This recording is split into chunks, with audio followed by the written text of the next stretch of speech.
lo que ha dicho Isabel, un párrafo que aparece en la contraportada del libro, que dice, un poco para, aunque ella lo acaba de adelantar, para que nos situemos en la novela. Esta obra narra una historia ficticia basada en un hecho real. Chantal, una chica tutsi de 18 años, lucha por sobrevivir a la persecución de los hutus, que se han propuesto eliminar a todos los tutsis de su país porque suponen, sin pruebas, que son ellos quienes han asesinado al presidente. ¿Conseguirá la joven salir adelante sin padres, sin hermanos, sin casa, sin estudios y sin dinero? Esta es la trama de la novela, que como veis, pues, más allá de producirse en un contexto real y además tan terrible como el del genocidio tutsi en Ruanda, pues ya nos da pistas este párrafo para sospechar que estamos ante una novela que, además de ser una novela realista y de denuncia social, política, no deja de ser también una historia de aventuras, la aventura de sobrevivir, de salir adelante en la vida y un montón más de cosas, ¿no? Y sobre eso vamos a hablar ahora, Isabel y yo, pero quería comenzar con una anécdota que me señalaba ella, pero que se nos hizo evidente a todos estos últimos días. Y es que el viernes hubo un eclipse de luna, un eclipse de esos en los que la luna se ve roja, quien la pudo ver. Luna de sangre, creo que le llaman, y curiosamente, por ejemplo, Faro de Vigo pues, publicó una doble página, un reportaje sobre el eclipse, pero con un titular sobre una foto de la luna roja, pues que era prácticamente el título de la novela de Isabel. La luna se tiñó de rojo. Creo que el titular del reportaje me copiaron. Era exactamente lo mismo, pero en presente. Yo dije que habían publicado mi libro y digo, pero ¿cómo es posible si yo no les he pedido nada, yo no he pagado nada al Faro de Vigo? O sea, estuve un rato viéndole y no me lo podía creer, hasta que ya me di cuenta de que hablaban de otra cosa. Claro, parecía una doble página sobre la novela. O sea, que me hicieron propaganda sin proponerse. Sí, realmente una coincidencia muy curiosa, sobre todo por eso, por cómo enfocó tipográficamente y visualmente Faro el asunto. Bueno, pues vamos a empezar a hablar de la novela, pero hay una duda que tengo sobre los hechos reales que acontecieron entonces y quizás sería interesante empezar por ahí. No sé qué puedes tú decir al respecto. Y es que has dicho con razón que el gobierno de Ruanda, cuando se produjo el atentado, cuando se derribó el avión donde iban los presidentes, dio por hecho o quiso dar por hecho que los autores fueron los tutsis. Pero también había en aquel momento un sector hutu que era contrario a esos acuerdos de paz. Y entonces, otra de las versiones que siempre han existido es que realmente fue ese sector disidente de los hutus quien mató a los presidentes. No sé si tienes algún comentario al respecto. Nunca se ha sabido. O sea, no han hecho una investigación seria o no llegaron a saberlo, pero el caso es que Mitterrand siempre apoyó a los hutus porque quería que el francés se mantuviera allí. Como había sido durante una temporada una colonia de Bélgica, habían aprendido francés y Francia estaba empeñada en que aquello se mantuviera. Quería que muchos países de África hablaran francés. Y entonces se hizo amigo del presidente. El presidente, cuando iba a París, pues estaba allí con Mitterrand. Y bueno, no sé. Sí, que eso es interesante también, ¿no? La implicación de Francia en el asunto, así como Bélgica antes, claro. Tuvo mucha responsabilidad en lo que había pasado. Luego Francia también tuvo su... Sí, bueno, luego Francia acusó a Mitterrand en una reunión que hubo años después, cuando ya, bueno, mejor dicho, a Kagame. Mitterrand acusó a Kagame de que había sido el que había forzado la caída del avión, ¿no? Y entonces Kagame se enfadó tanto que decidió cambiar de idioma en su país y poner como idioma oficial el inglés. Entonces la gente ya hablaba el dialecto de allí, que era el Kinyarwanda, el francés y ahora un tercer idioma que no lo ha conseguido todavía 100%, pero está empeñado y en todos los colegios, además de que los niños aprenden francés de sus papás, pues tienen que aprender inglés. Y bueno, pues está siendo un país con muchos idiomas, ¿no? Y eso lo hizo para castigar a Mitterrand. Bueno, y entrando ya en la novela, mi primera curiosidad, claro, es de dónde te viene el interés por Ruanda y por el genocidio de 1994. Pues sí, es una buena pregunta porque todo el mundo me hace la misma y es lógico, ¿no? Cuando yo estaba en Madrid, antes de irme a Pamplona, leí un artículo, no sé si era en el ABC o en qué periódico, de una mujer que había salvado su vida porque iba con un grupo de gente, era una Tutsi, entonces empezaron con las matanzas y a todos los que mataban los iban tirando a la cuneta. Y entonces ella se le ocurrió tirarse como si estuviera muerta y pasó una noche entera tirada en una cuneta rodeada de cadáveres para que se creyeran que estaba muerta, porque a nadie lo matan dos veces. Y entonces a mí aquello me impactó y pensé, caramba, qué fuerte es esto. Y luego llegué a Pamplona y había un anestesiólogo que era, bueno, era negro, ¿no? Entonces pregunté de dónde había salido, porque era el único médico negro que teníamos allí, ¿no? En la Clínica Universidad de Navarra. Y entonces me dijeron, es que ha huido él es del Congo, pero se casó con una chica de Ruanda y han venido los dos, ella era pediatra, y han venido los dos a España porque la perseguían. Y digo, bueno, pero si ya no estaba en su país, sí, pero es que luego hubo una lucha entre el Congo y Ruanda y entonces siguieron persiguiendo a los ruandeses que habían ido al Congo.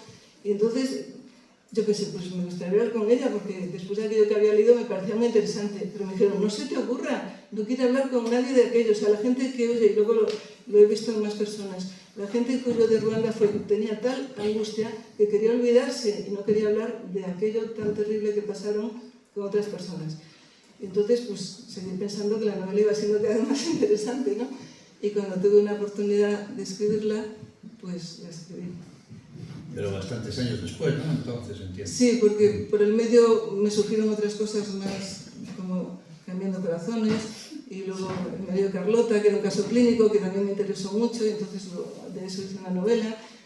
Y ya cuando, bueno, entré en una especie de clase de escritura online, me dijeron, ¿de qué quieres escribir? Entonces me acordé de aquello y digo, pues de aquello que más de una vez pensé, me gustaría escribir esto. Claro. Pues por eso fue. Además, bueno, esto no lo sé a ciencia cierta, pero sospecho que no debe haber muy poquitas novelas muy pocas. publicadas en España, sí. En concreto en España, sobre este asunto. Hay muy pocas. Bueno, quería saber cómo te documentaste para escribir la novela, porque ciertamente das mucha información, pero precisa, pues sobre Byumba, la población de donde es originaria Chantal, Kigali, la capital, la Universidad de Kigali, la Universidad de Butare, la comida ruandesa, etcétera, muchos aspectos del país. Bueno, cuando uno busca en Google encuentra casi todo, no trata de acudir a la inteligencia artificial, es que casi todo está ahí, entonces tuve que buscar muchísimo. Luego hay hay pocos libros, pero sí que hay algunos, y también me he leído algunos libros en inglés, y luego hay algunas tesis doctorales o tal que las encontré a través de Google. Entonces aquí hay mucha diferencia de opiniones, porque unos están totalmente a favor de los tutsis y otros están a favor de los hutus. Entonces yo pues estoy a favor de los tutsis. ¿Qué le vamos a hacer? Sí, me han caído mejor los tutsis que los hutus. Sí, por cierto, también hay una película famosa, Hotel Ruanda. Sí. No sé si tú la viste. Sí, la vi, pero cuando yo había escrito el libro, porque tanta gente me dijo, ¿habrás leído eso? Y digo, pues no. ¿Habrás visto la película? Pues no, hasta que un día la vi. Pero yo creo que digo muchas más cosas. Claro, una película se ve durante 1 hora y media, ¿no? Y un libro se tarda más de 1 hora y media en leerlo. Entonces siempre hay mucha más información en un libro que en una película. Por supuesto. Pero bueno, podemos aprovechar para lanzar la idea de que la gente que esté interesada en este tema, después de leer la novela, bueno, si quieren una forma de tener un primer contacto o un segundo contacto relativamente cómodo y accesible, pues puede ser ver esa película. Bien, hay una cosa que también me parece muy interesante y es que la protagonista de la novela es una joven ruandesa, Tutsi, de 17 años 18. o 18. Dios mío, cómo crecen los niños. Y en la Ruanda de 1994 y tú relatas su historia en primera persona. Sí. Fue muy difícil intentar meterte en su mentalidad. No, en absoluto. ¿Qué va? Es más, no sé por qué elegí la primera persona, me salió solo, no tuve que hacer un esfuerzo. Sí que tuve que hacer un esfuerzo para escribir el libro en tercera persona, porque a mí me pegaba escribirlo en primera persona, o sea, que la niña contara todo lo que le había pasado. Y sin embargo, como esto fue a través de una clase de escritura online, me dijo la profesora, mira, no, si no tienes mucha práctica de escribir novelas, es mucho más difícil escribir en primera persona que en tercera, y vas a meter la pata más de una vez. Entonces le hice caso y lo escribí en tercera persona. Pero el presente, no sé, creo que me salió solo. Sí, no, Es más, yo iba a empezar a escribir desde la infancia, tal, me dijo, no se te ocurra, o sea, tú escribes desde el momento, es que hoy día la gente es muy impaciente y no espera varios capítulos a que surja algo impactante, o sea, primero tiene que ser impactante, ¿no? Entonces me dio ese consejo, me dice, luego, si quieres, cuentas cosas de la infancia, pero que ya está recorriendo, y eso es lo que hice.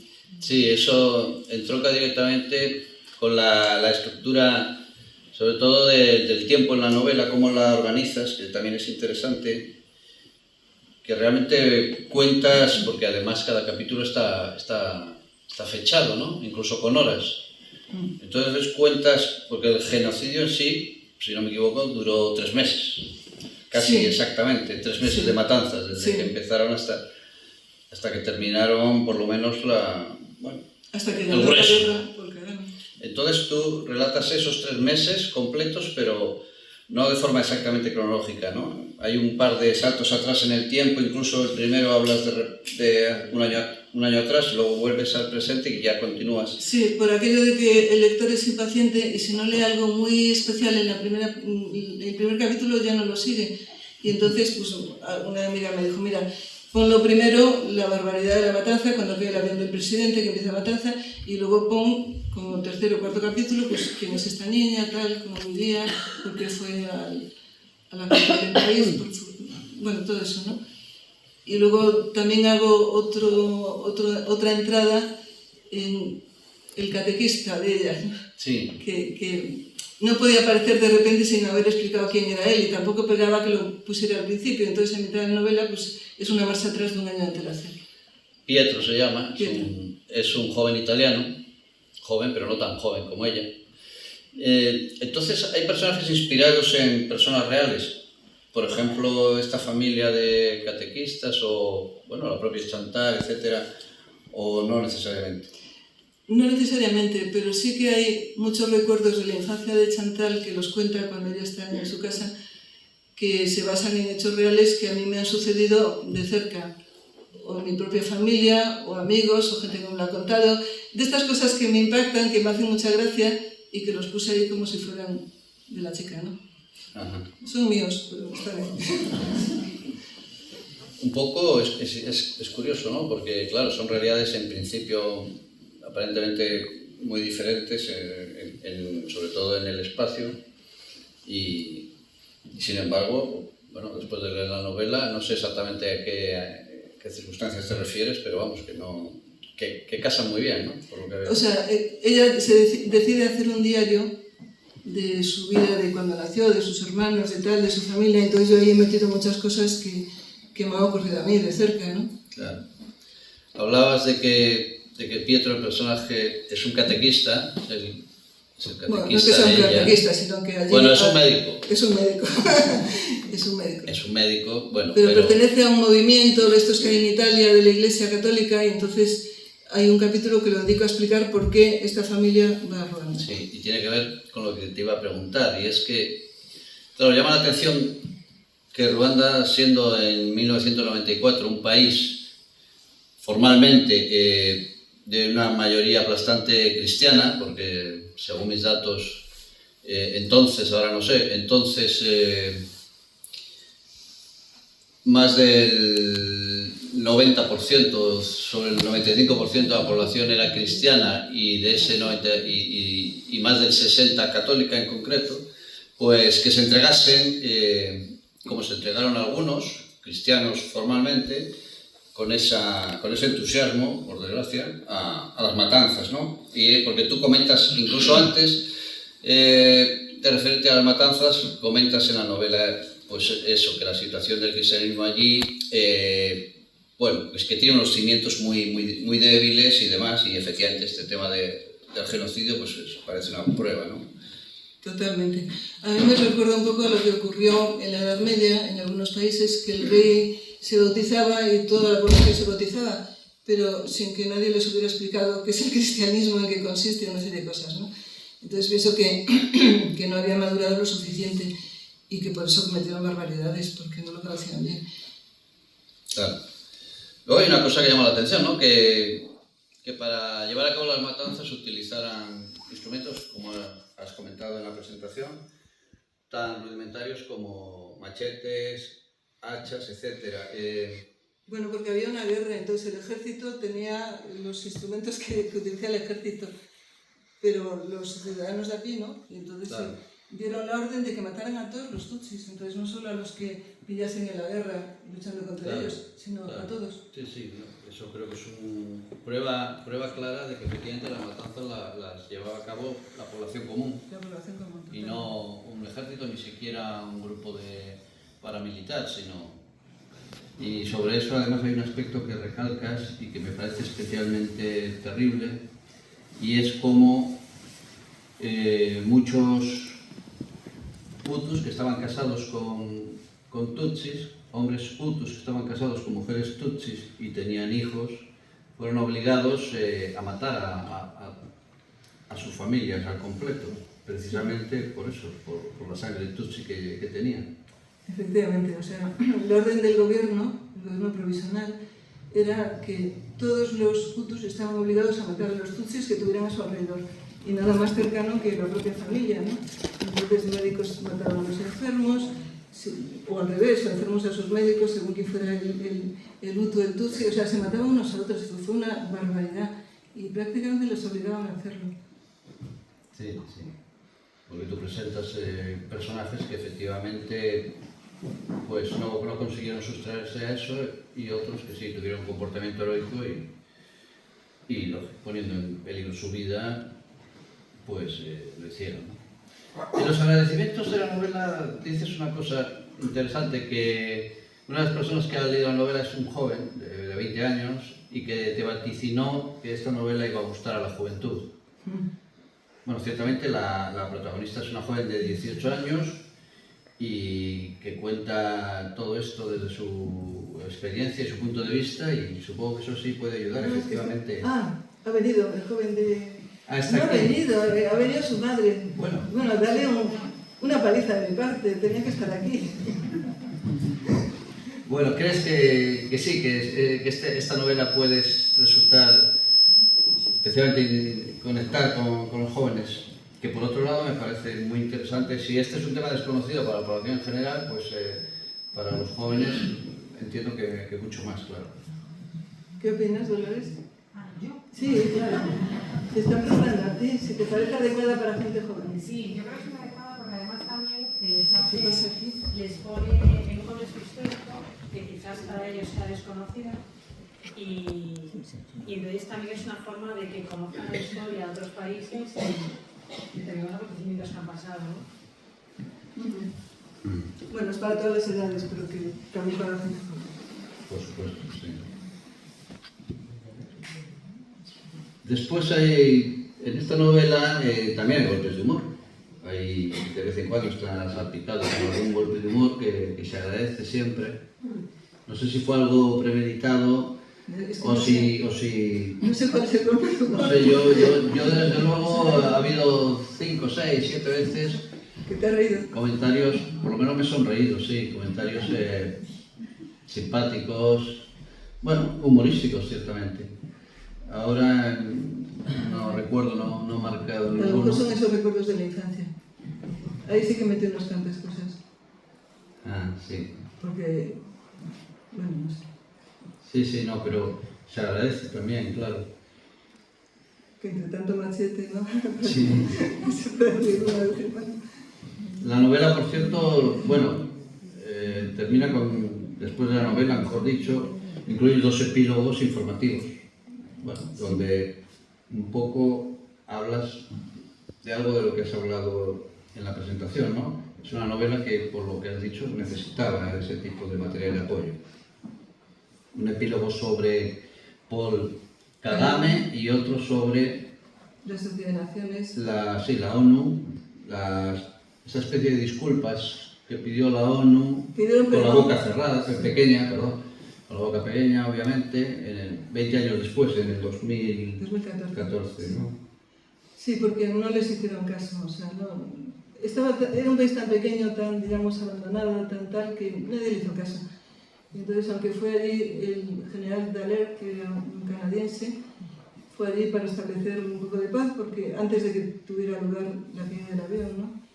Pero no lo consiguió, no le dejaban actuar, decían, no, la ONU ha ido, o sea, fue una misión de UNAMIR que es parte de la ONU, y le decían, no, la ONU está solo para tener la paz, pero tú no te puedes meter en ninguna lucha, porque él quería luchar con Kagame contra los Hutus, pero no le dejaron. Y luego pasó otra cosa, y es que al final, aunque la guerra la ganó Paul Kagame, que parecía imposible, porque tuvo que luchar contra Mitterrand y contra todo el mundo, pero era un hombre muy, muy resolutivo y organizó un ejército muy bueno, pues... No, decías que al final la guerra la ganó Paul Kagame, a pesar de que en principio parecía... A pesar de que parecía tal. Y entonces los sí, pasó algo sí, que los Hutus empezaron a huir por medio de los Tutsis, cuando realmente habían matado a casi todos. O sea, los Tutsis eran una minoría. Habían matado a muchísimos. Se calcula que unos 800.000 fueron asesinados, pero así a la bestia, ¿no? Y entonces... pues no tiene sentido que los Hutus tuvieran miedo de los Tutsis, pero el caso es que huyeron y se fueron a un campo que había también para refugiados entre el Congo y el país, y Ruanda. Y luego ahí hubo muchos problemas porque hubo todo tipo de epidemias, murió mucha gente y tal. Entonces los periodistas, pues al ver eso, que huían los Hutus, pensaban que los culpables eran los Tutsis, cuando había sido todo al revés, ¿no? O sea que hay mucha confusión ahí. Sí. La novela creo que tiene una lección para todos, y es que a pesar de las cosas tan terribles que le pasan a Chantal y a los Tutsis, ella más de una vez recalca un mensaje, ¿no? Que creo que queda, que es el de que hay que aprender a aceptar la realidad, lo que nos pasa. Por ejemplo, literalmente se dice, en vez de lamentarse por la terrible situación que está sufriendo, da gracias a Dios por los 18 años de felicidad que he disfrutado hasta ahora. O en otro momento dice ella, ya en primera persona, estoy aprendiendo a aceptar la vida como es, con su enorme crudeza o más bien con su enorme crueldad. Entonces, bueno, creo que esta lección, que además la podemos aplicar a podemos aplicar a situaciones de dificultades que tengamos en nuestra vida, afortunadamente muchísimo menos graves, ¿no? Pero queda también esta lección, esta especie de mensaje para el lector. Pues sí. Y luego también creo, bueno, está claro que hay una visión cristiana de la vida detrás. Antes hablábamos de esa aparente paradoja de que un país muy mayoritariamente cristiano se entregase a esas matanzas, pero ahora soy yo el que me he perdido. Quería hacer algo sobre este asunto de... sí, quería comentar, porque me parece que viene al caso, ¿no? Como para completar la información, hablando de esto, que poco antes de las matanzas hubo unas supuestas apariciones marianas allí en el país. No recuerdo exactamente el año, pero debió de ser a lo mejor un año antes. Tampoco recuerdo el nombre de la población en el que tuvieron lugar y cómo son conocidas, pero que precisamente la Virgen María supuestamente, ¿no? Pues anunciaba este tipo de... Bueno, lo que iba a pasar.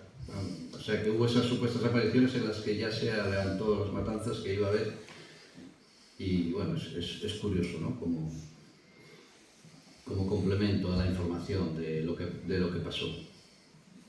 Otra cosa que me llama la atención, tú relatas durante parte de la novela, al principio, el encierro que experimenta en su casa Chantal para intentar proteger su vida no es capaz de... No solamente está encerrada en casa, sino que además tiene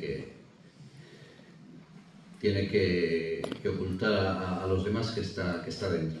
Y yo me preguntaba, cuando lo estaba leyendo, me preguntaba si utilizaste a la hora de relatar esas páginas tu propia experiencia de encierro del COVID, que todos pasamos. Nada que ver, no. En absoluto. No. O sea, una cosa es en el COVID, que además si sales a la calle un rato no pasa nada, estás siempre con alguien, y otra cosa es el que todos los que te ven te quieren matar, y entonces estaba angustiada. Sí. Estaba angustiada.